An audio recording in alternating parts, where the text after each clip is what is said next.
Hello, आज हम start करेंगे अम्ल, क्षार एवं लवण, acid basis and salt chapter का नाम है। और इस चैप्टर बेसिकली जितने भी कॉम्पिटिटिव एग्जामिनेशन हैं वो सारे कॉम्पिटिटिव एग्जामिनेशन से यहाँ से क्वेश्चन आते हैं। तो हम देखते हैं, आज सबसे पहले अम्ल के बारे में हम समझते हैं कि अम्ल क्या होता है। अम्ल जो है हमारा एक ऐसा पदार्थ है जो जल में घुलने पर यह H+ आयन देता है।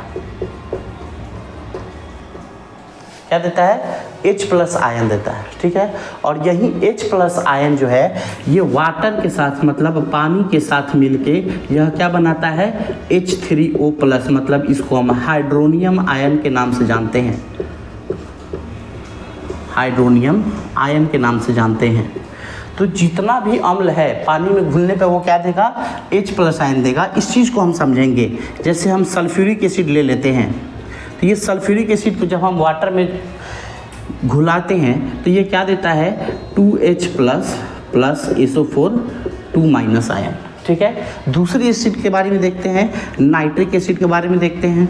ये है कि हमारा H+ NO3- आयन। ये सारे केस में क्या दे रहा है अम्ल? तो ये H+ आयन दे रहा है। हम इस H+ आयन को H3O+ भी लिख सकते हैं। ये जो हमारा H+ आयन है इसको H3O+ हम लिख सकते हैं। तो अम्ल जो है हमारा ये बेसिकली क्या है? इसका प्रॉपर्टी, अगर प्रॉपर्टी की बात हम करें तो ये जो है खट्टा होता है। ठीक है, यह क्या करता है? तो नीले लिटमस को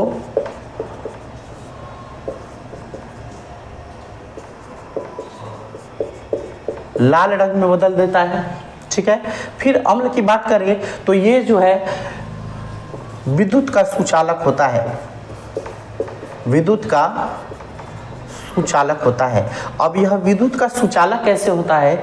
ये इसलिए होता है क्योंकि इसमें मुक्त जो है H+ आयन घुले होते हैं।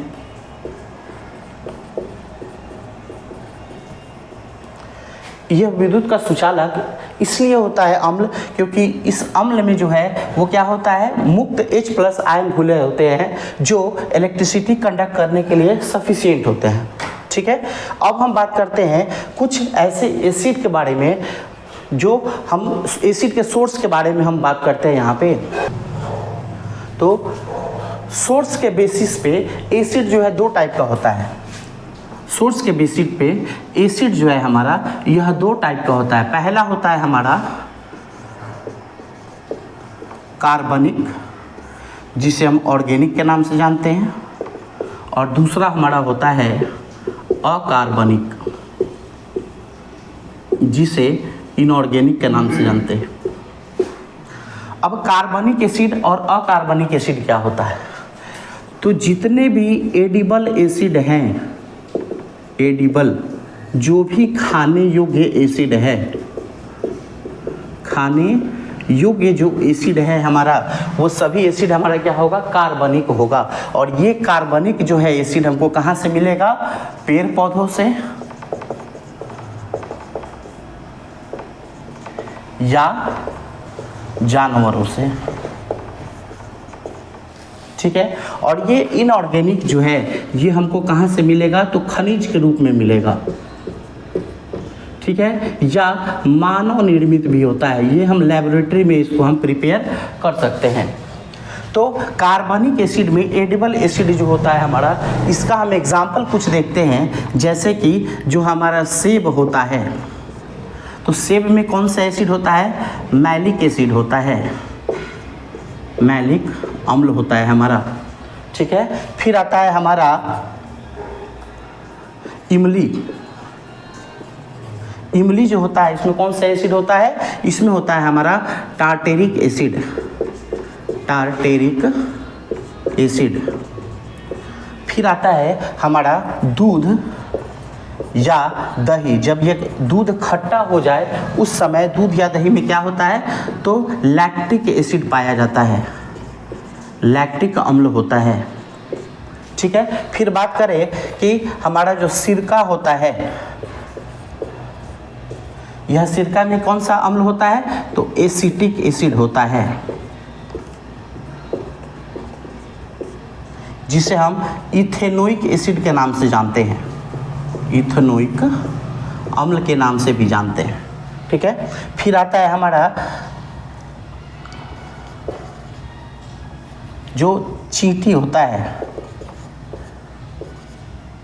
चींटी का जो पीछे का जो पोर्शन, पूंछ जो हम जो कह सकते हैं, या एब्डोमेन हम जो इसको बोलते हैं, इसमें कौन सा एसिड होता है? फॉर्मिक एसिड होता है, फॉर्मिक एसिड होता है, जिसे हम मेथेनोइक एसिड के नाम से भी जानते हैं, मेथेनोइक एसिड के नाम से भी जानते हैं, ठीक है। फिर आता है खट्टे सब्सटेंस में हमारा नींबू हो गया, फिर आ गया नारंगी हो गया, इसमें कौन सा अम्ल होगा? तो साइट्रिक अम्ल होगा, ठीक है। तो ये जितने भी एसिड जो हम यहाँ पे पढ़े अभी, ये सारे क्या है? ये सभी हम डेली यूज में खाते हैं। तो जितना भी एडिबल एसिड है, जो भी खाने वाला जो अम्ल है, ये सभी हमारा क्या होगा? कार्बनिक अम्ल होगा, ठीक है। अब हम बात करते हैं अकार्बनिक यौगिक के बारे में। तो अभी हमने बताया कि अकार्बनिक यौगिक क्या होता है? खनिज के रूप में, या क्या होता है? मानव निर्मित होता है। तो इसका एग्जाम्पल हम देखते हैं कुछ, जैसे सल्फ्यूरिक एसिड हमारा हुआ, सल्फ्यूरिक अम्ल। फिर बात करें HCl, हाइड्रोक्लोरिक अम्ल, हाइड्रोक्लोरिक अम्ल। फिर बात करें HNO3, नाइट्रिक अम्ल, ठीक है। ऐसे बहुत सारे एसिड है, H3PO4, जिसे हम फॉस्फोरिक एसिड के नाम से जानते हैं, फॉस्फोरिक अम्ल के रूप में जानते हैं। तो ये जितने भी हैं, ये सभी इनऑर्गेनिक एसिड है, जो हमको कहाँ से मिलता है? या तो खनिज के रूप में मिलता है, या ये मानव निर्मित जो हम लैब में जो हम बनाते हैं, ये सारे इनऑर्गेनिक एसिड है, ठीक है। तो अब आज के लिए इतना ही रहने देते हैं। आगे की क्लास में फिर हम दूसरे सोर्सेज के बारे में पढ़ेंगे, एसिड का सोर्सेज और क्या क्या होता है।